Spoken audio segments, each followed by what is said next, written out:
Everybody. Merry Christmas. And thank you for listening and for helping out with all of our things that we do. God bless. All year long. All right, 20 minutes after 9 o'clock. Thank you for tuning in.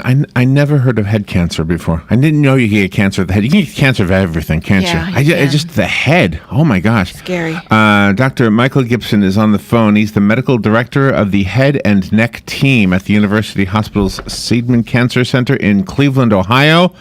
I heard it's pretty cold in Cleveland right now, Robin. Mm-hmm. Carley O'Brien is also with Dr. Gibson. Carley has a bunch of letters after her name. She's a caregiver program coordinator at Cancer Care, and they're talking to us about some treatments, some Immuno-Oncology treatments for patients with head and neck cancer, and Patient Care University Hospital's Seidman Cancer Center. And there's a website we'll tell you about in just a bit, too. Dr. Michael Gibson and Carley O'Brien, good morning to both of you. Hey, good morning. Morning. Where are you? Are you both in Cincinnati right now? Or Cleveland? We're both in New York City. In New York City. All right. Well, how about that? The big city.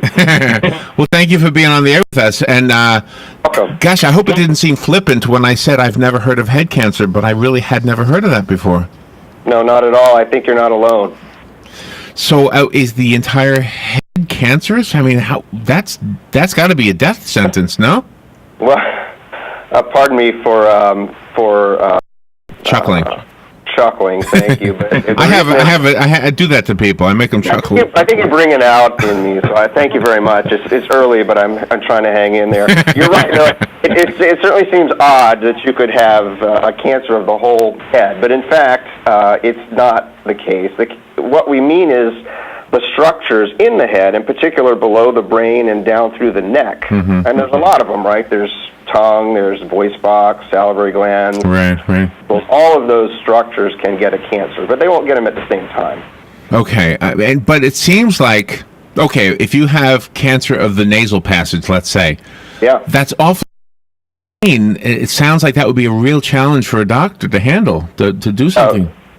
No, sure. So what you need for that is not necessarily a medical oncologist, which is what I do, but an excellent surgeon and radiation oncologist. But a different and perhaps equally or more important point you bring up is that most of the structures in the head and neck have a pretty important and often visually or auditory or hearable, good grief, component. So, for example, if you get, if somebody has to take your nose off for a cancer, then you got to get it reconstructed. Right. If you have larynx cancer, your larynx comes out, you can't talk anymore. So a lot of this treatment and also the result of the treatment is really visible to the outside world, which is trouble. Okay, the part of this that gives me hope is the word immuno. That sounds like maybe there's a way to develop an immunity, or maybe even an artificial immunity to cancer. Am I right? Am I reading into the word too much? No, it certainly sounds fancy. Yes, it is promising because it works, but the most recent approach for using the patient's immune system against a tumor is different than vaccinating. What the new drugs do, they're called checkpoint inhibitors, is they fool the patient's own immune system into recognizing the tumor as foreign. So like an immune system might clear a bacteria because it's foreign. In this case, you can, at least some of the time, activate the patient's own immune system against their tumor. How do you help the families of the cancer patients? Because sometimes you don't know what to say. Well, I think that's where the social work team can be really helpful. Just getting them connected with supportive resources, connecting them with a social worker or a support group who can just give them a place to process their very mixed feelings about a diagnosis, to help them manage some of the changes that come as a result of the diagnosis and treatment, and linking them to other people who can relate. Those are just some of the ways that we are able to offer support.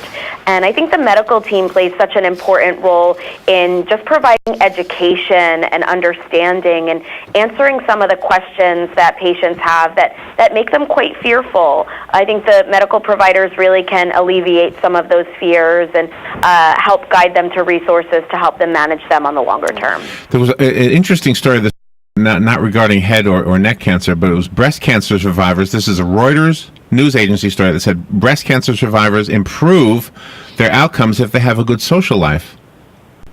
Yeah, it's very true. I think we know that outlook and mood and support go such a long way in one's quality of life. You know, quality of life when it comes to cancer treatment is not just about their physical well-being. Yeah. It's also about how they feel about themselves, how they feel about gearing up for some difficult treatments, you know, and what their outlook is about the future and what they have to make their lives meaningful. So I think quality of life and social support is all really important. And I would echo that one of the potential mechanisms of benefit is, as the person giving chemotherapy, the healthier a patient is, the more support they have at home to help maintain their health, and the better they are able to tolerate my treatments, which is then getting them potentially more of the benefit from the treatment.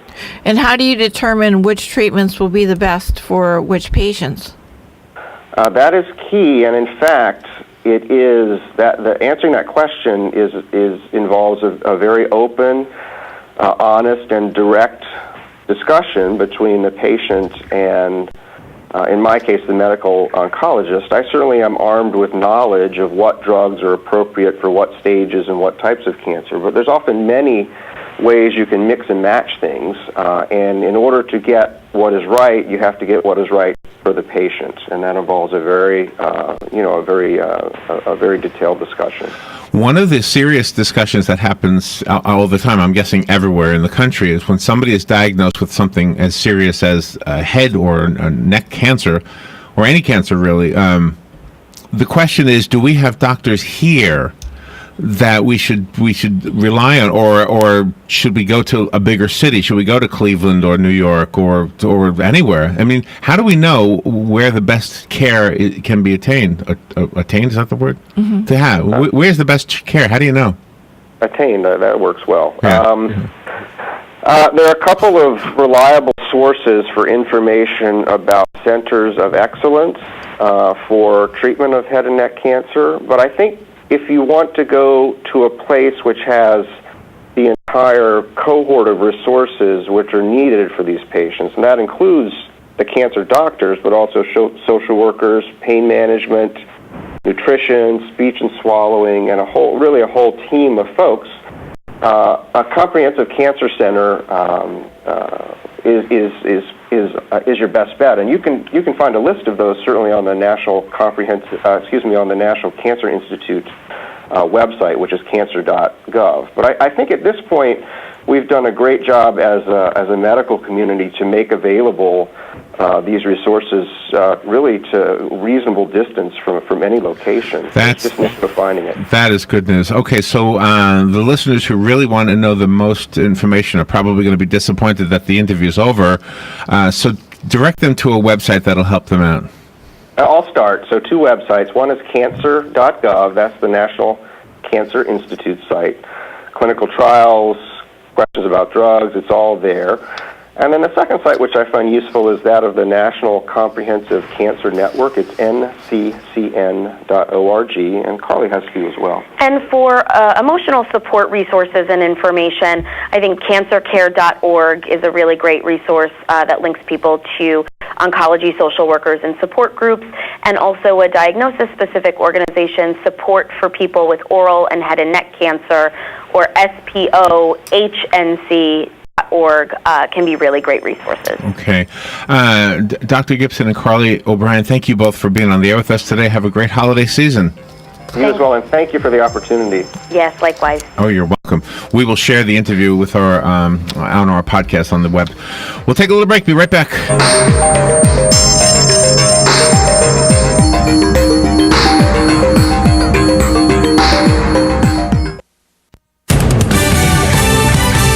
Fox News Radio, I'm Lillian Wu. President-elect Trump continues assembling his administration, talking up ExxonMobil CEO Rex Tillerson, his choice for Secretary